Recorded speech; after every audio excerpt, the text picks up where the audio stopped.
بسم الله الرحمن الرحيم ياسين والقرآن الحكيم إنك لمن المرسلين على صراط مستقيم تنزيل العزيز الرحيم لتنذر قوما ما أنذر آباؤهم فهم غافلون لقد حق القول على أكثرهم فهم لا يؤمنون إنا جعلنا في أعناقهم أغلالا فهي إلى الأذقان فهم مقمحون وجعلنا من بين أيديهم سدا ومن خلفهم سدا فأغشيناهم فهم لا يبصرون وسواء عليهم أأنذرتهم أم لم تنذرهم لا يؤمنون إنما تنذر من اتبع الذكر وخشي الرحمن بالغيب فبشره بمغفرة وأجر كريم إنا نحن نحيي الموتى ونكتب ما قدموا وآثارهم وكل شيء أحصيناه في إمام مبين واضرب لهم مثلا أصحاب القرية إذ جاءها المرسلون إذ أرسلنا إليهم اثنين فكذبوهما فعززنا بثالث فقالوا إنا إليكم مرسلون قالوا ما أنتم إلا بشر مثلنا وما أنزل الرحمن من شيء إن أنتم إلا تكذبون قالوا ربنا يعلم إنا إليكم لمرسلون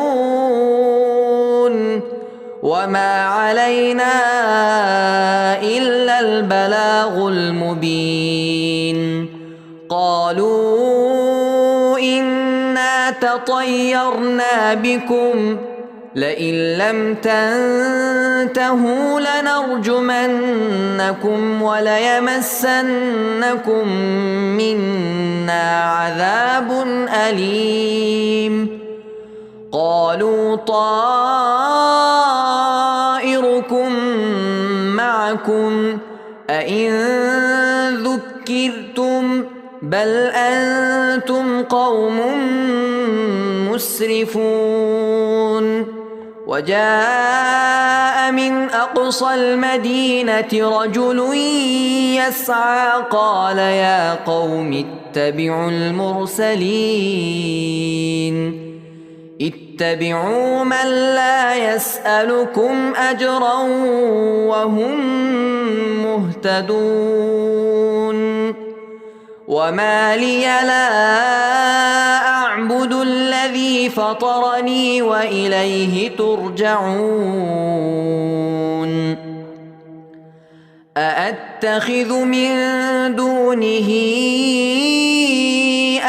آلهة إن يردني الرحمن بضر لا تغن عني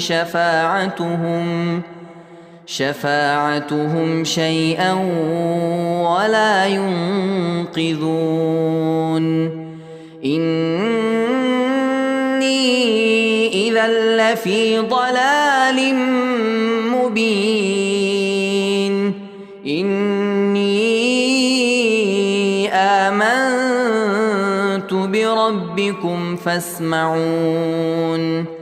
قيل ادخل الجنة قال يا ليت قومي يعلمون بما غفر لي ربي وجعلني من المكرمين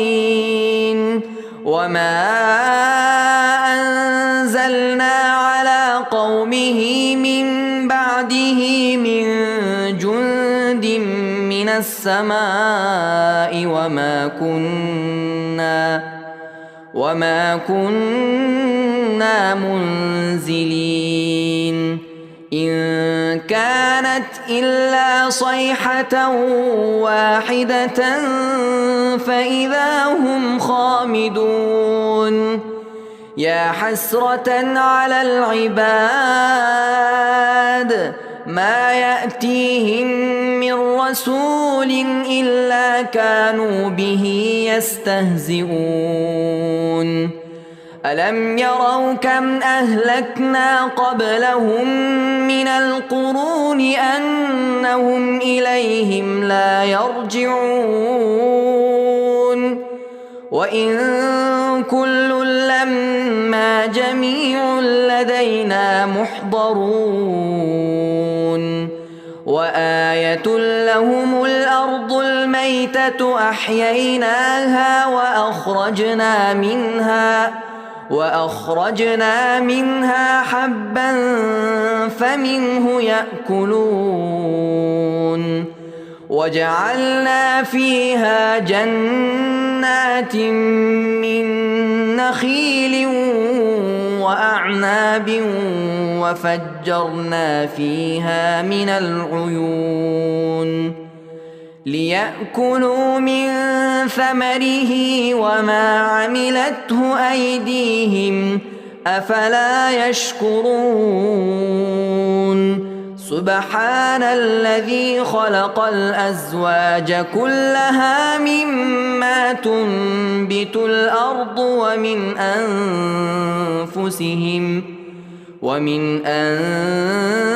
أنفسهم ومما لا يعلمون وآية لهم الليل نسلخ منه النهار فإذا هم مظلمون والشمس تجري لمستقر لها ذلك تقدير العزيز العليم والقمر قدرناه منازل حتى عاد كالعرجون القديم لا الشمس ينبغي لها أن تدرك القمر ولا الليل سابق النهار وكل في فلك يسبحون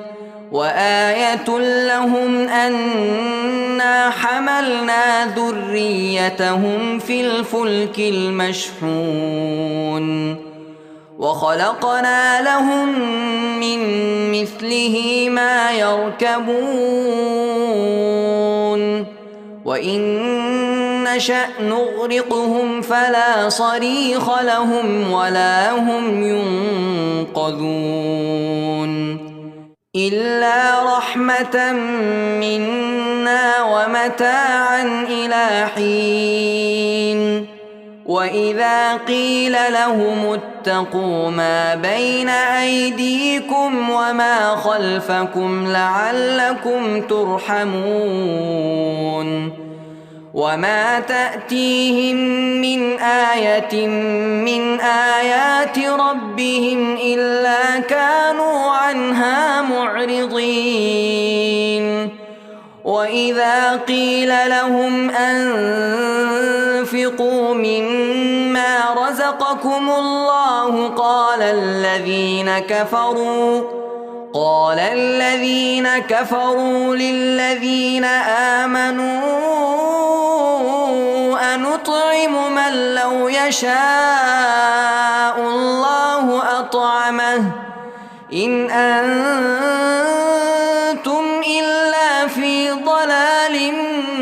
مبين ويقولون متى هذا الوعد إن كنتم صادقين ما ينظرون إلا صيحة واحدة تأخذهم وهم يخصمون فلا يستطيعون توصية ولا إلى أهلهم يرجعون ونفخ في الصور فإذا هم من الأجداث إلى ربهم ينسلون قالوا يا ويلنا من بعثنا من مرقدنا هذا ما وعد الرحمن وصدق المرسلون إن كانت إلا صيحة واحدة فإذا هم جميع لدينا محضرون فاليوم لا تظلم نفس شيئا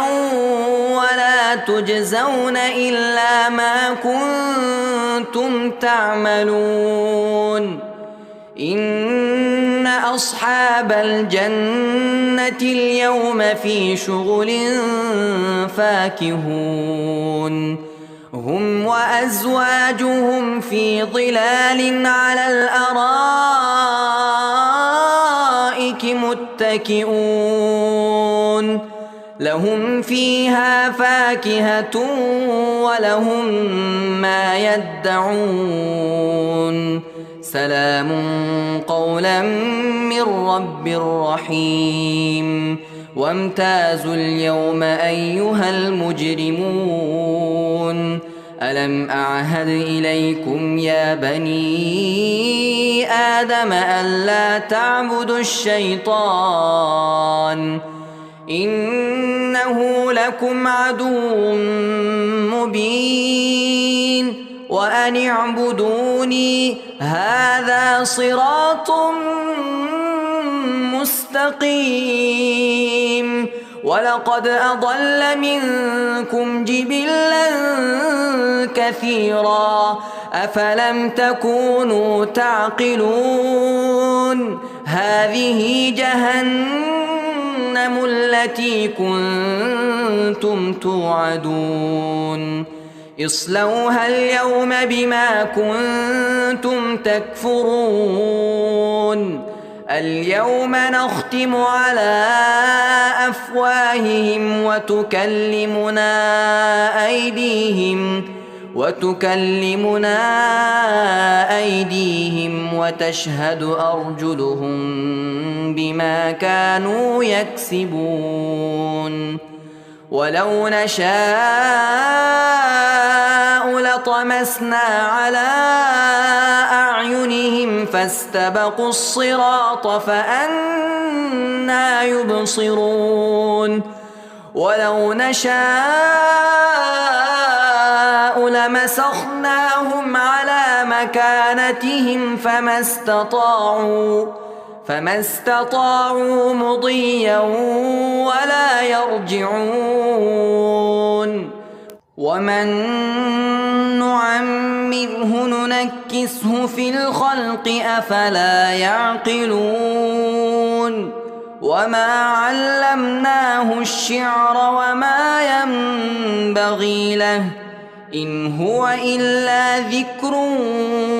وقرآن مبين لينذر من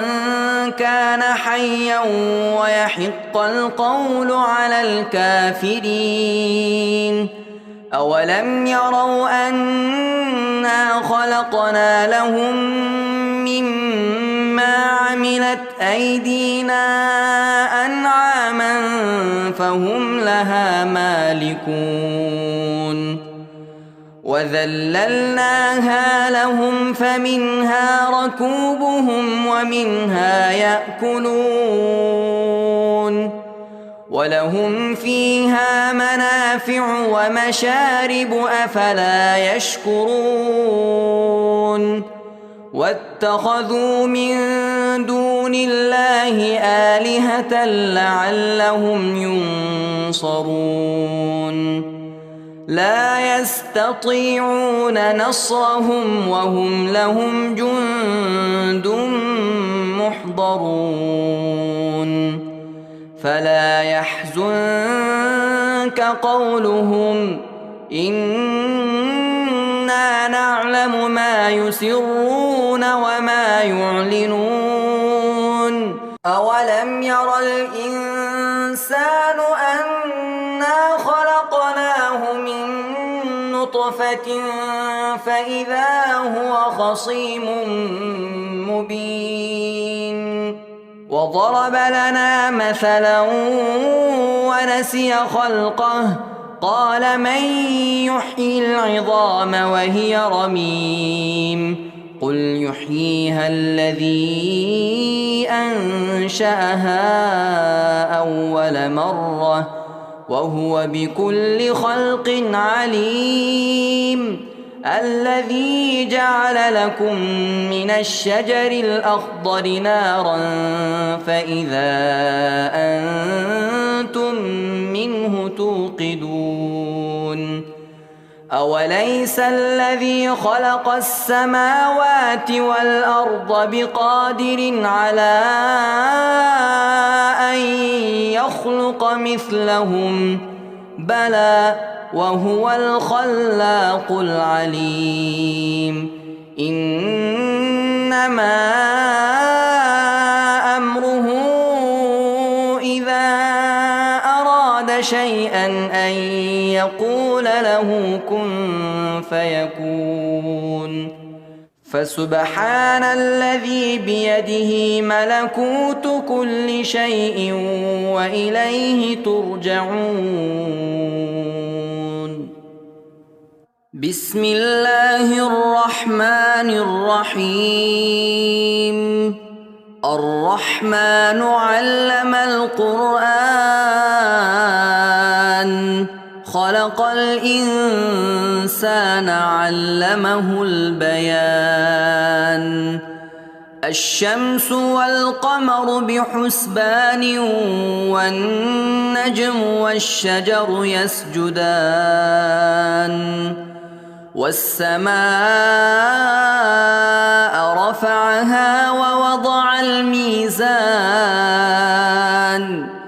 ألا تطغوا في الميزان وأقيموا الوزن بالقسط ولا تخسروا الميزان والأرض وضعها للأنام فيها فاكهة والنخل ذات الأكمام والحب ذو العصف والريحان فبأي آلاء ربكما تكذبان خلق الإنسان من صلصال كالفخار وخلق الجان من مارج من نار فبأي آلاء ربكما تكذبان رب المشرقين ورب المغربين فبأي آلاء ربكما تكذبان مرج البحرين يلتقيان بينهما برزخ لا يبغيان فبأي آلاء ربكما تكذبان يخرج منهما اللؤلؤ والمرجان فبأي آلاء ربكما تكذبان وله الجوار المنشآت في البحر كالأعلام فبأي آلاء ربكما تكذبان كل من عليها فان ويبقى وجه ربك ذو الجلال والإكرام فبأي آلاء ربكما تكذبان يسأله من في السماوات والأرض كل يوم هو في شأن فبأي آلاء ربكما تكذبان سنفرغ لكم أيها الثقلان فبأي آلاء ربكما تكذبان يا معشر الجن والإنس إن استطعتم أن تنفذوا من أقطار السماوات والأرض فانفذوا لا تنفذون إلا بسلطان فبأي آلاء ربكما تكذبان يرسل عليكما شواظ من نار ونحاس فلا تنتصران فبأي آلاء ربكما تكذبان فإذا انشقت السماء فكانت وردة كالدهان فبأي آلاء ربكما تكذبان فيومئذ لا يسأل عن ذنبه إنس ولا جان فبأي آلاء ربكما تكذبان يعرف المجرمون بسيماهم فيؤخذ بالنواصي والأقدام فبأي آلاء ربكما تكذبان هذه جهنم التي يكذب بها المجرمون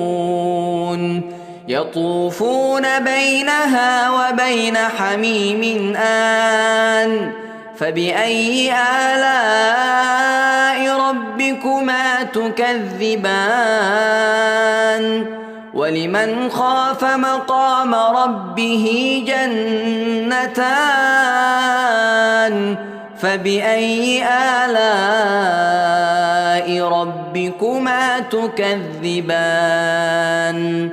ذواتا أفنان فبأي آلاء ربكما تكذبان فيهما عينان تجريان فبأي آلاء ربكما تكذبان فيهما من كل فاكهة زوجان فبأي آلاء ربكما تكذبان متكئين على فرش بطائنها من استبرق وجنى الجنتين دان فبأي آلاء ربكما ربكما تكذبان فيهن قاصرات الطرف لم يطمثهن إنس قبلهم ولا جان فبأي آلاء ربكما تكذبان كأنهن الياقوت والمرجان فبأي آلاء ربكما تكذبان هل جزاء الإحسان إلا الإحسان فبأي آلاء ربكما تكذبان ومن دونهما جنتان فبأي آلاء ربكما تكذبان مدهامتان فبأي آلاء ربكما تكذبان فيهما عينان نضاختان فبأي آلاء ربكما تكذبان فيهما فاكهة ونخل ورمان فبأي آلاء ربكما تكذبان فيهن خيرات حسان فبأي آلاء ربكما تكذبان حور مقصورات في الخيام فبأي آلاء ربكما تكذبان لم يطمثهن إنس قبلهم ولا جان فبأي آلاء ربكما تكذبان متكئين على رفرف خضر وعبقري حسان فبأي آلاء ربكما تكذبان تبارك اسم ربك ذي الجلال والإكرام بسم الله الرحمن الرحيم إذا وقعت الواقعة ليس لوقعتها كاذبة خافضة رافعة إذا رجت الأرض رجا وبست الجبال بسا فكانت هباء منبثا وكنتم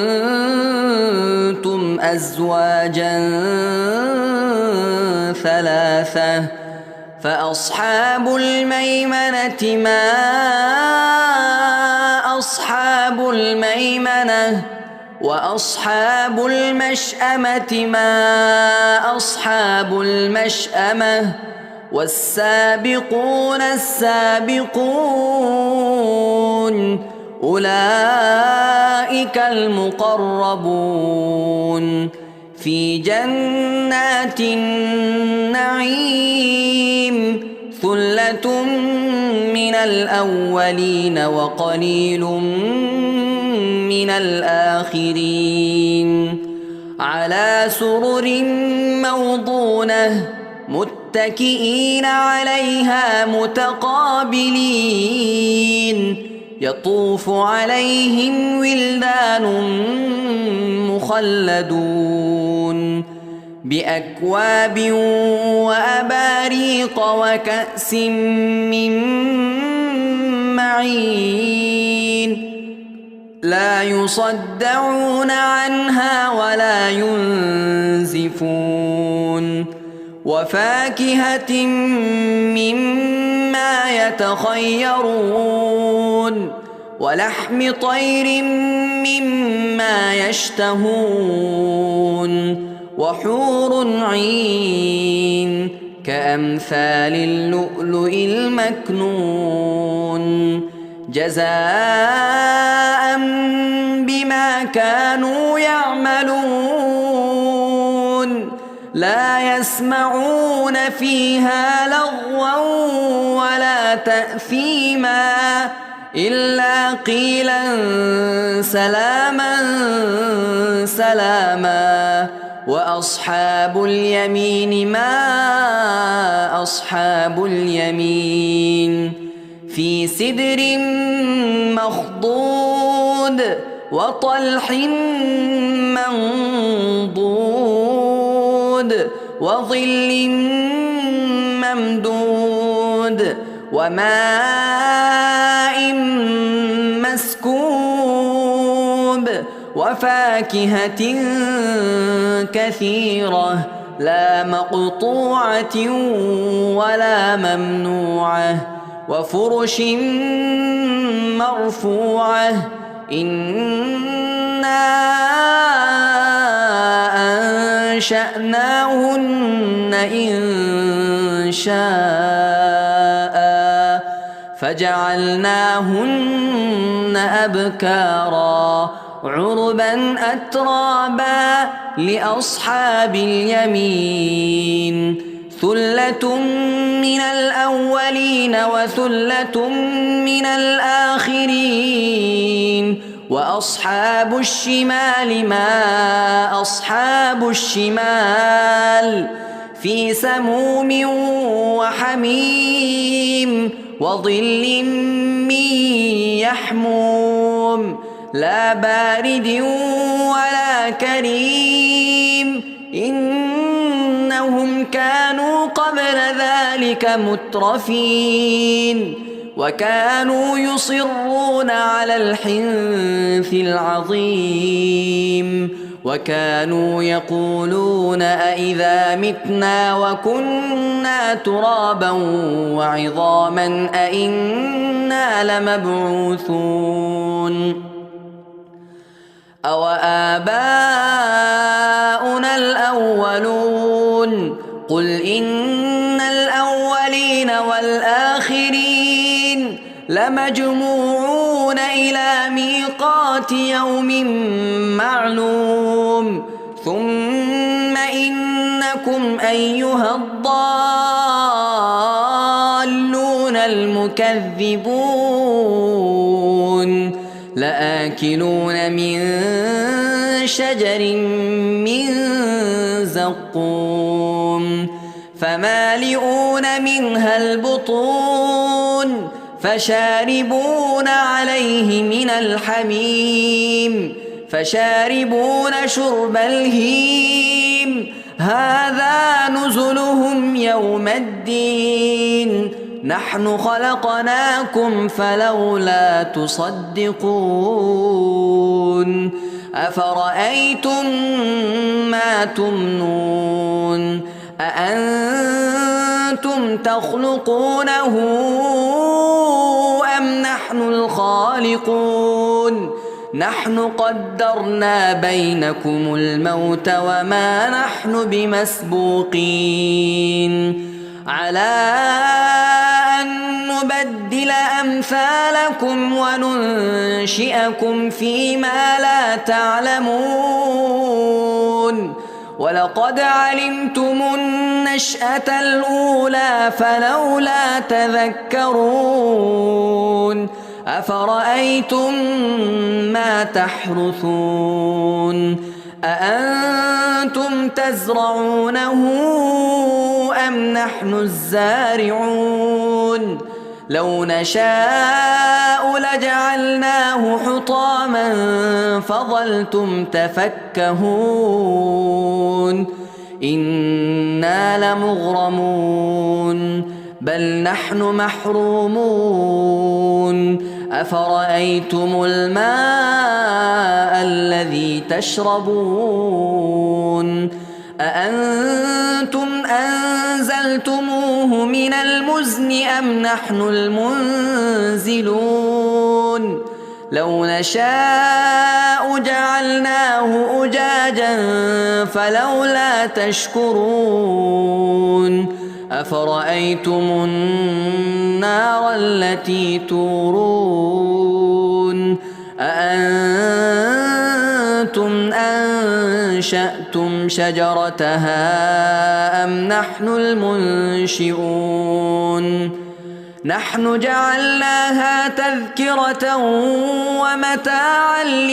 للمقوين فسبح باسم ربك العظيم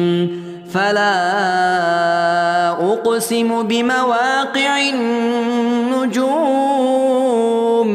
وإنه لقسم لو تعلمون عظيم إنه لقرآن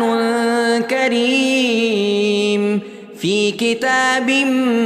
مكنون لا يمسه إلا المطهرون تنزيل من رب العالمين أفبهذا الحديث أنتم مدهنون وتجعلون رزقكم أنكم تكذبون فلولا إذا بلغت الحلقوم وأنتم حينئذ تنظرون ونحن أقرب إليه منكم ولكن لا تبصرون فلولا إن كنتم غير مدينين ترجعونها إن كنتم صادقين فأما إن كان من المقربين فروح وريحان وجنة نعيم وأما إن كان من أصحاب اليمين فسلام لك من أصحاب اليمين وأما إن كان من المكذبين الضالين فنزل من حميم وتصلية جحيم إن هذا لهو حق اليقين فسبح باسم ربك العظيم بسم الله الرحمن الرحيم يا أيها المزمل قم الليل إلا قليلا نصفه أو انقص منه قليلا أو زد عليه ورتل القرآن ترتيلا إنا سنلقي عليك قولا ثقيلا إن ناشئة الليل هي أشد وطئا وأقوم قيلا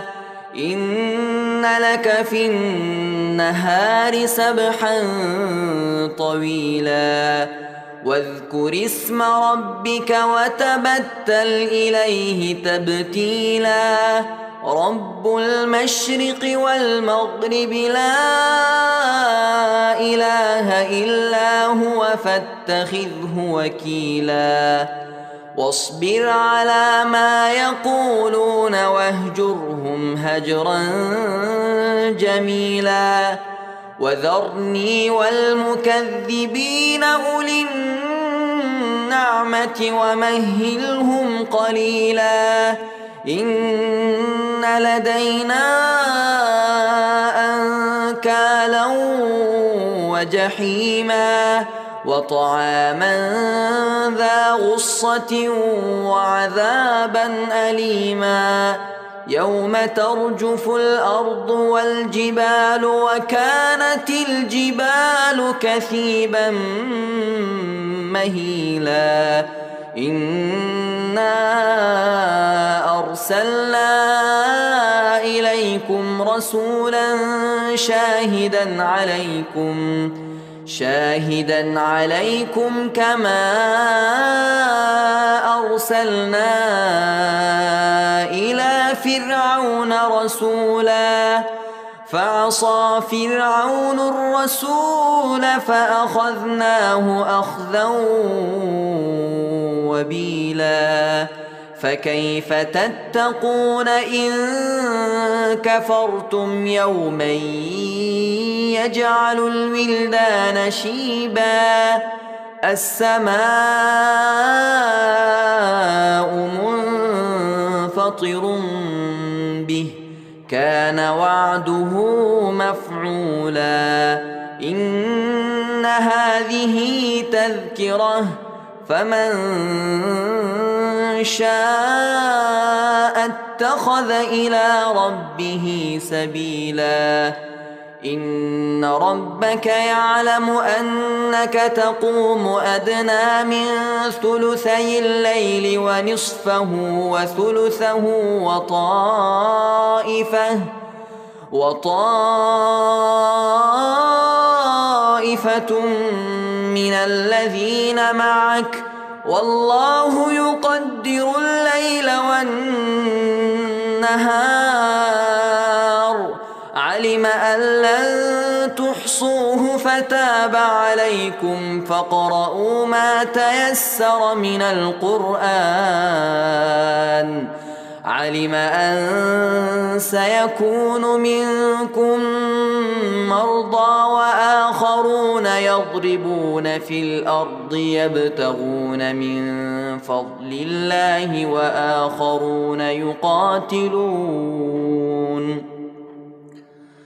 وآخرون يقاتلون في سبيل الله فاقرؤوا ما تيسر منه وأقيموا الصلاة وآتوا الزكاة وأقرضوا الله قرضا حسنا وما تقدموا لأنفسكم من خير تجدوه عند الله هو خيرا وأعظم أجرا واستغفروا الله إن الله غفور رحيم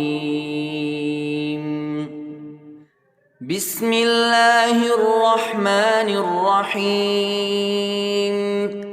تبارك الذي بيده الملك وهو على كل شيء قدير الذي خلق الموت والحياة ليبلوكم أيكم أحسن عملا وهو العزيز الغفور الذي خلق 7 سماوات طباقا ما ترى في خلق الرحمن من تفاوت فارجع البصر هل ترى من فطور ثم ارجع البصر كرتين ينقلب إليك البصر خاسئا وهو حسير ولقد زينا السماء الدنيا بمصابيح وجعلناها رجوما للشياطين وأعتدنا لهم عذاب السعير وللذين كفروا بربهم عذاب جهنم وبئس المصير إذا ألقوا فيها سمعوا لها شهيقا وهي تفور تكاد تميز من الغيظ كلما ألقي فيها فوج سألهم خزنتها ألم يأتكم نذير قالوا بلى قد جاءنا نذير فكذبنا وقلنا ما نزل الله من شيء إن أنتم إلا في ضلال كبير وقالوا لو كنا نسمع أو نعقل ما كنا في أصحاب السعير فاعترفوا بذنبهم فسحقا لأصحاب السعير إن الذين يخشون ربهم بالغيب لهم مغفرة وأجر كبير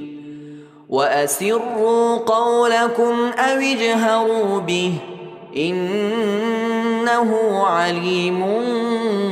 بذات الصدور ألا يعلم من خلق وهو اللطيف الخبير هو الذي جعل لكم الأرض ذلولا فامشوا في مناكبها وكلوا من رزقه وإليه النشور أأمنتم من في السماء أن يخسف بكم الأرض فإذا هي تمور أم أمنتم من في السماء أن يرسل عليكم حاصبا فستعلمون كيف نذير ولقد كذب الذين من قبلهم فكيف كان نكير أولم يروا إلى الطير فوقهم صافات ويقبض ما يمسكهن إلا الرحمن إنه بكل شيء بصير أمن هذا الذي هو جند لكم ينصركم من دون الرحمن إن الكافرون إلا في غرور أمن هذا الذي يرزقكم إن أمسك رزقه بل لجوا في عتو ونفور أفمن يمشي مكبا على وجهه أهدى أمن يمشي سويا على صراط مستقيم قل هو الذي أنشأكم وجعل لكم السمع والأبصار والأفئدة قليلا ما تشكرون قل هو الذي ذرأكم في الأرض وإليه تحشرون ويقولون متى هذا الوعد إن كنتم صادقين قل إنما العلم عند الله وإنما أنا نذير مبين فلما رأوه زلفة سيئت وجوه الذين كفروا وقيل هذا الذي كنتم كنتم به تدعون قل أرأيتم إن أهلكني الله ومن معي أو رحمنا فمن يجير الكافرين من عذاب أليم قل هو الرحمن آمنا به وعليه توكلنا فستعلمون من هو في ضلال مبين قل أرأيتم إن أصبح ماؤكم غورا فمن يأتيكم بماء